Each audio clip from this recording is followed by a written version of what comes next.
Hello welcome to our channel. இன்றைக்கி நம்மளுடைய சேனலில் சௌ சாம்பார் தான் செய்ய போகிறோம். வாங்க எப்படி செய்யுதுன்னு வீடியோவில் போய் பார்க்கலாம். இதுக்கு நான் ஒரு பெரிய சைஸ் சௌ காயை நீல வாக்கில் ஃபஸ்ட்டு பீஸாக கட் பண்ணி எடுத்துகிட்டு தோல் எல்லாத்தையுமே சீவி எடுத்துக்கிறேன். இதை சின்ன சின்னதாகவும் கட் பண்ணிக்கலாம். தேவையான பொருட்கள் சின்ன வெங்காயம், வரமிளகாய், பூண்டு, கருவேப்பிலை, அது கூடவே சிறிய சைஸ் நெல்லிக்காய் சைஸுக்கு புளியை ஊற வச்சுக்கலாம். ஒரு கப் பருப்பையுமே வேக வச்சு எடுத்துக்கலாம். இப்போ பேனில் 2 டீஸ்பூன் எண்ணெய் ஆட் பண்ணிக்கோங்க. அது கூடவே எண்ணெய் காஞ்ச உடனே 1 டீஸ்பூன் கடுகு, சீரகம் சேர்த்துக்கோங்க. இது கூடவே நம்ம சின்ன வெங்காயம், அது கூட ஒரு சிட்டிகை மஞ்சளையுமே சேர்த்து நல்லா வதக்கிக்கலாம். வெங்காயம் நல்லா வதங்கி வந்துட்டுருக்கு. இது கூடவே நம்ம தட்டி வச்சுருக்கிற பூண்டையுமே சேர்த்து நல்லா வதக்கிக்கலாம்.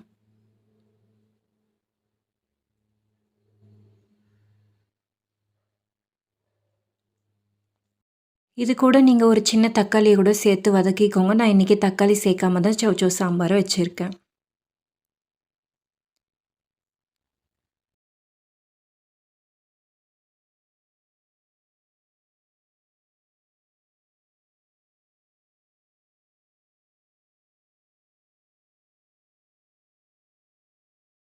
வெங்காயம் பூண்டு நல்லாவே வதங்கிடுச்சு. இது கூட கட் பண்ணி வச்சுருக்கிற சௌ காயுமே சேர்த்து நல்லா வதக்கிக்கலாம்.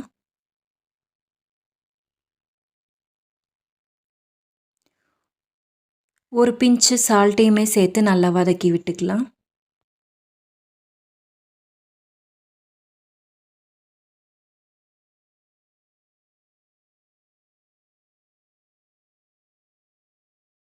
காய் எல்லாமே நல்லா வதங்கி வந்துட்டுருக்கு. இது கூட ஒரு அரை டீஸ்பூன் சாம்பார் பொடியுமே சேர்த்துக்கலாம். உங்கள்கிட்ட வீட்டில் அரைச்சிருக்கிற சாம்பார் பொடி இருந்தாமே சேர்த்துக்கோங்க. அப்படி இல்லைன்னா கடையில் வாங்குகிற சாம்பார் பொடி கூட நீங்கள் ஆட் பண்ணிக்கோங்க. சாம்பார் பொடி ஆட் பண்ணிவிட்டு ஒரு 2 நிமிஷத்துக்கு நல்லா வதக்கி விட்டுக்கோங்க.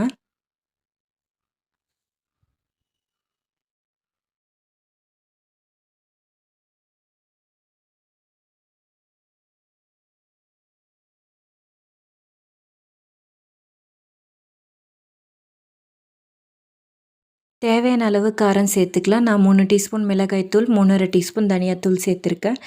உங்களுக்கு காரம் ரொம்பவே பிடிக்கும்னா உங்களுக்கு தகுந்த மாதிரி நீங்கள் காரம் ஆட் பண்ணிக்கோங்க.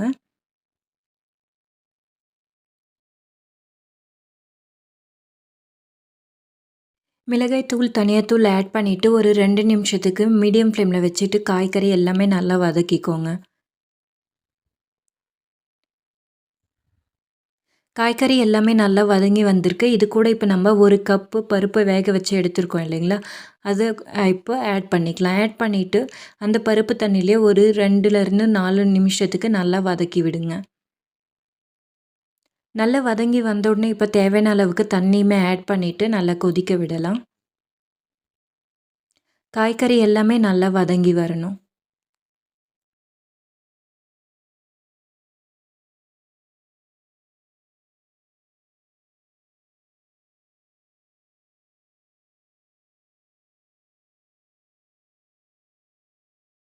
பாருங்கள், காய் நல்லாவே வதங்கி நல்லா கொதிச்சு வந்துட்டுருக்கு. இப்போ இது கூட கரைச்சி வச்சுருக்க புளியுமே ஆட் பண்ணிவிட்டு ஒரு 5லேருந்து 10 நிமிஷத்துக்கு நல்லா கொதிக்க விட்டுக்கலாம்.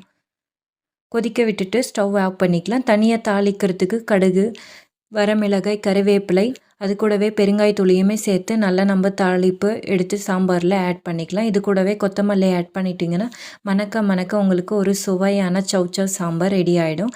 இதை நீங்கள் சாதம், இட்லி, சாம்பாருக்கு சைட் டிஷ்ஷாக வச்சு சாப்பிட்லாம். ரொம்பவே அருமையாக இருக்கும். நீங்களுமே இந்த சௌ சாம்பாரை வீட்டில் ட்ரை பண்ணி பார்த்துட்டு டேஸ்ட் எப்படி இருக்குன்னுட்டு கமெண்ட் பண்ணுங்கள்.